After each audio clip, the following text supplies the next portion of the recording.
Mesdames et messieurs, bonsoir et bienvenue sur Sahel TV. Tout de suite, les principaux titres de ce journal. Les 4 candidats de l'opposition à la dernière élection présidentielle se sont mis d'accord sur un plan de coordination de leur travail politique dans les prochaines semaines, mais ils ne s'entendent pas sur le dialogue malgré les efforts pour y parvenir. La 6e unité de la gendarmerie nationale a regagné Nouakchott hier en provenance de la Centrafrique. Un 7e contingent s'envole pour Bangui pour participer aux forces des Nations Unies de maintien de la paix dans ce pays. La 21e session de la conférence des chefs d'État et de gouvernement de l'Union économique et monétaire ouest-africaine réaffirme l'approche graduelle pour l'adoption en 2020 de la monnaie unique de la CEDEAO. Merci d'être avec nous. Les 4 candidats de l'opposition à la dernière élection présidentielle, à savoir Biram Dahabeid, Sidi Mohamed Boubacar, Khan Hamidou Baba et Mohamed Mouloud, se sont mis d'accord sur un plan de coordination de leur travail politique pour les prochaines semaines.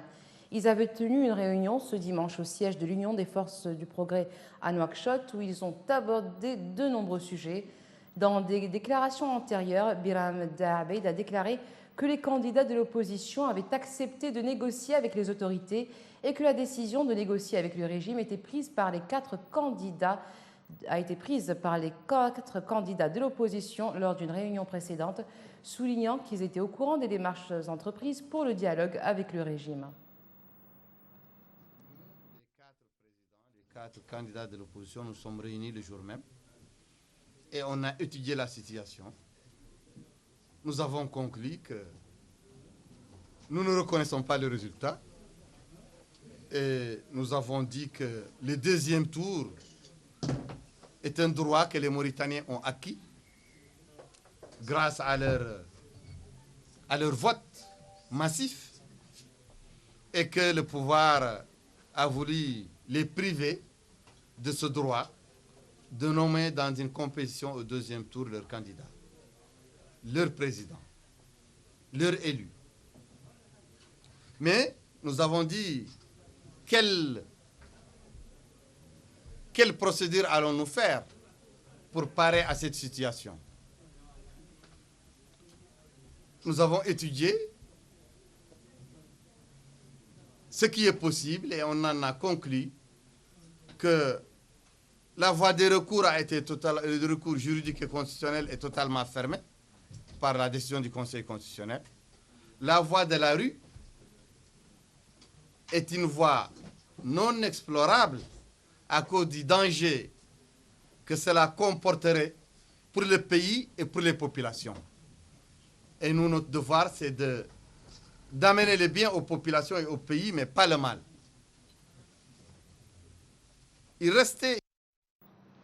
De son côté, le candidat Khan Hamidou Baba a déclaré lors d'une conférence de presse qu'il refusait pour l'instant de dialoguer avec les autorités, ajoutant que les conditions n'étaient pas propices à un dialogue inclusif.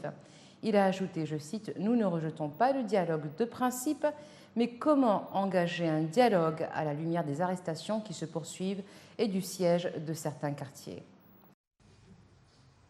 Le dialogue. Mais au moment où il y a encore des détenus qui croupissent dans les prisons, au moment où il y a des fusils pointés sur des populations, on leur dit, venez, nous allons parler. Nous allons parler de quoi?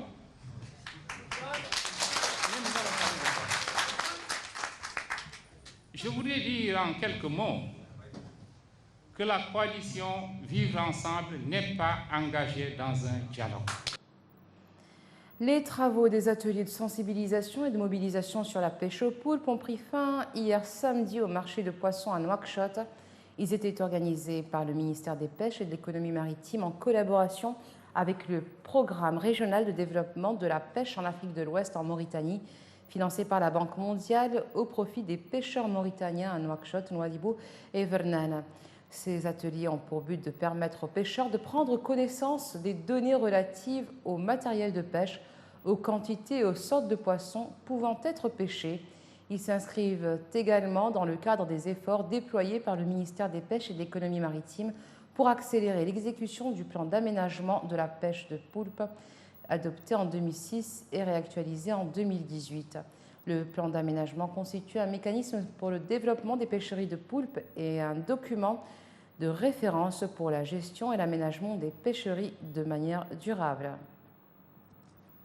Et nous le disions donc dans les titres, la 6e unité de la gendarmerie nationale a regagné Nouakchott hier en début d'après-midi en provenance de la Centrafrique après avoir participé honorablement aux forces des Nations Unies de maintien de la paix dans ce pays frère. L'unité a été accueillie à son retour à l'aéroport international de Nouakchott par plusieurs personnalités du ministère de la Défense nationale et de l'état-major de la gendarmerie nationale. Un reportage de Séré Sidibé. Cette unité de la gendarmerie nationale retrouve la patrie après plusieurs mois de mission en Centrafrique. Elle est composée de 104 éléments, 11 officiers, 32 sous-officiers et 97 gendarmes. Ils viennent de Humeler, de la mère patrie, après avoir loyalement représenté notre pays en Centrafrique sous la bannière des Nations Unies dans le cadre des opérations de maintien de la paix. Ils ont bravé tous les dangers et fait preuve de courage et de dignité pour accomplir convenablement leur mission. À cette occasion, le général de brigade Hanana Oulhenoun Oulsidi, secrétaire général du ministère de la Défense nationale, a indiqué que les unités qui ont participé aux missions onisiennes relatives au maintien de la paix et de la sécurité, en l'occurrence en République centrafricaine, jouissent de l'estime nationale et celle des partenaires. Il a insisté sur l'intérêt de l'appropriation des compétences acquises par ces unités afin qu'elles puissent s'en servir à l'avenir dans d'autres contextes. La première unité de la gendarmerie nationale a séjourné en Centrafrique sous mandat onisien, a regagné le pays le 17 décembre 2016.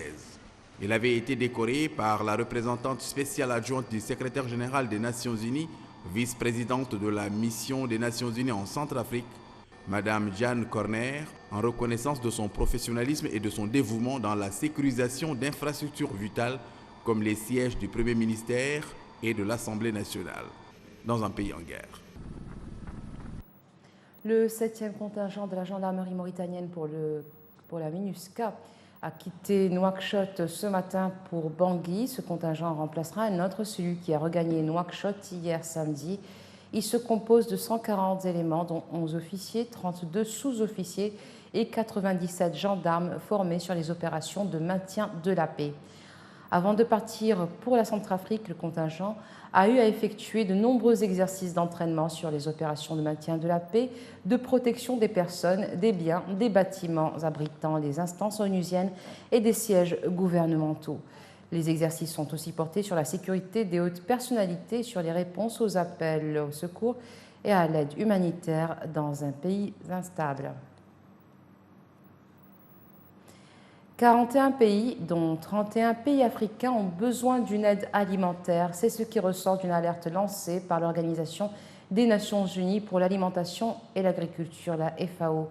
L'instance onusienne pointe deux causes, les conflits et les mauvaises conditions climatiques.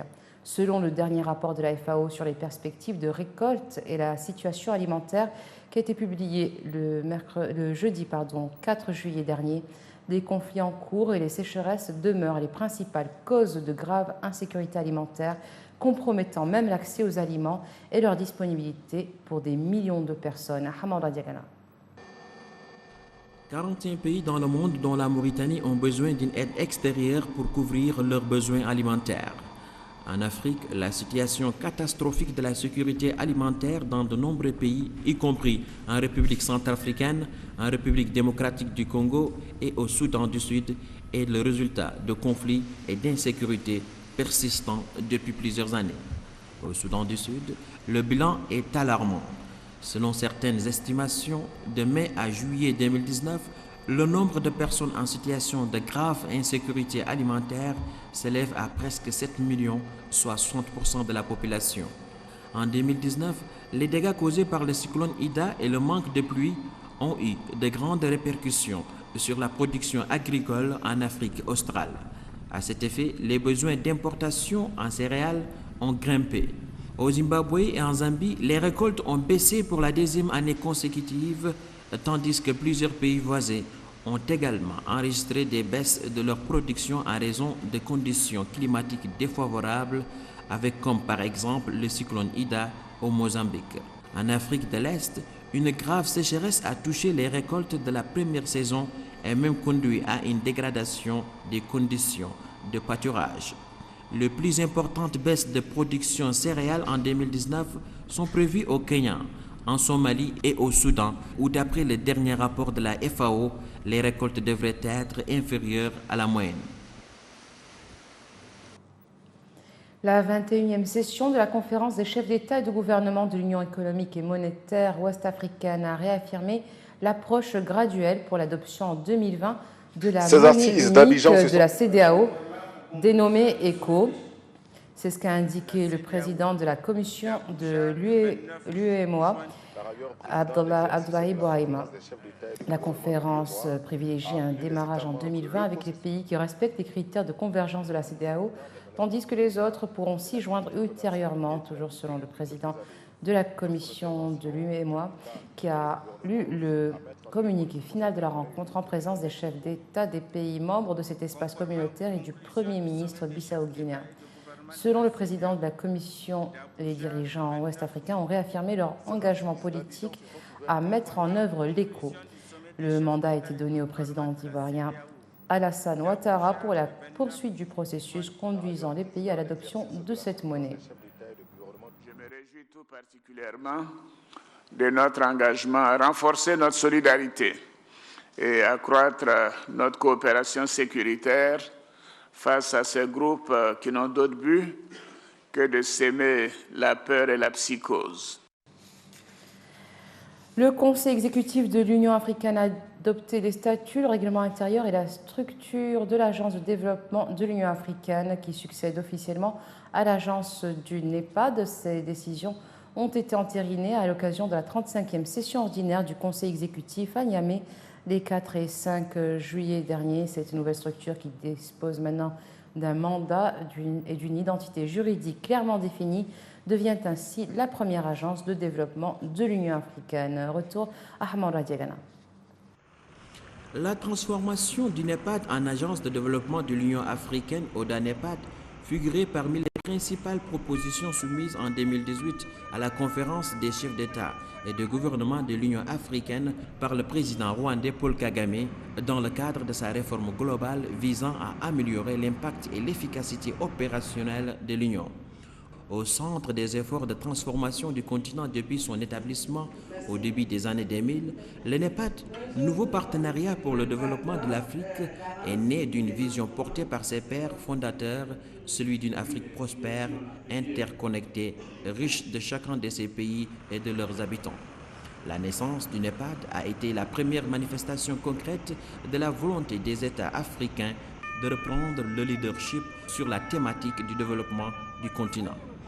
Le NEPAD a été la première institution internationale à porter un regard authentiquement africain sur cette question si cruciale. Cette revitalisation du credo panafricain s'est doublée d'une approche pragmatique de l'intégration régionale mettant l'accent sur les communautés économiques régionales et faisant de celles-ci les centres de définition et de coordination des politiques. Le rôle de l'agence du NEPAD a été réaffirmé dans l'agenda 2063 énoncé par l'Union africaine en 2013. Il lui incombe notamment la responsabilité de mettre en œuvre les grands chantiers de l'Afrique du futur en y associant étroitement le secteur privé. L'Assemblée de l'Union africaine réunie en juillet 2018 à Nouakchott avait approuvé la création de l'ODA-NEPAD en tant qu'agence d'exécution technique et point d'ancrage du développement du continent avec une identité distincte définie par ses propres statuts afin de répondre aux priorités de l'agenda 2063. Le nouveau mandat de l'ODA-NEPAD donne à l'organisation un rôle plus large en termes d'appui consultatif aux États membres de l'UA en ce qui concerne les stratégies de développement et le renforcement de leurs capacités pour les aider à conduire leurs stratégies de développement. L'ODA-NEPAD va jouer un rôle crucial dans la diffusion des meilleures pratiques et soutiendra les efforts des pays pour développer leurs capacités et tirer parti des partenariats régionaux et mondiaux. À Paris, des dizaines de personnes ont défié les forces de l'ordre à la fin de la parade militaire du 14 juillet.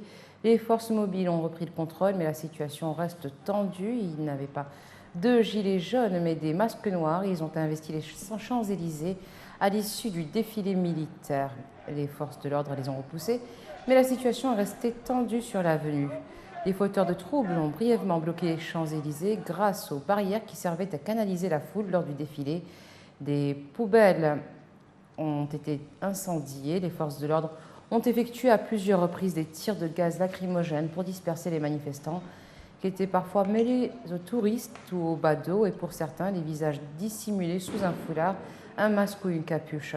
Quelques heures plus tôt, la parade militaire s'était déroulée dans le calme malgré quelques sifflets entendus au passage du chef de l'État français Emmanuel Macron. La préfecture de police de Paris avait annoncé être mobilisée pour cette journée à risque. Et sport pour terminer, 17 ans après sa première et seule finale de Coupe d'Afrique des Nations perdue, le Sénégal va disputer sa deuxième après avoir éliminé la Tunisie aujourd'hui au stade du 30 juillet, 1-0. L'aventure s'arrête donc pour les Aigles de Carthage qui, malgré la chance de marquer le premier but du match après un pénalty raté par Ferjani Sassi à la 75e minute, les Tunisiens d'Alain Giresse quittent la compétition. Alors que les deux équipes étaient à égalité à la 101e minute du jeu, c'est un but contre son camp du Tunisien Dylan Brown qui a fait pencher la balance en faveur des Sénégalais. Le Tunisien Ferjani Sassi avait raté un pénalty à la 75e minute. Le Sénégalais Henri Savet a aussi raté un autre à la 81e minute. L'autre demi-finale justement de ce soir, l'Algérie a battu le Nigeria sur le score de 2-1. La finale opposera donc le Sénégal à l'Algérie. Et c'est la fin de ce journal. Tout de suite, le rappel de ses principaux titres. Les 4 candidats de l'opposition à la dernière élection présidentielle se sont mis d'accord sur un plan de coordination de leur travail politique dans les prochaines semaines, mais ils ne s'entendent pas sur le dialogue malgré les efforts pour y parvenir. La 6e unité de la gendarmerie nationale a regagné Nouakchott hier en provenance de la Centrafrique. Un 7e contingent s'envole pour Bangui pour participer aux forces des Nations Unies de maintien de la paix dans ce pays. La 21e session de la conférence des chefs d'État et de gouvernement de l'Union économique et monétaire ouest-africaine réaffirme l'approche graduelle pour l'adoption en 2020 de la monnaie unique de la CEDEAO. Merci d'être resté avec nous. Excellente fin de soirée sur Sahel TV.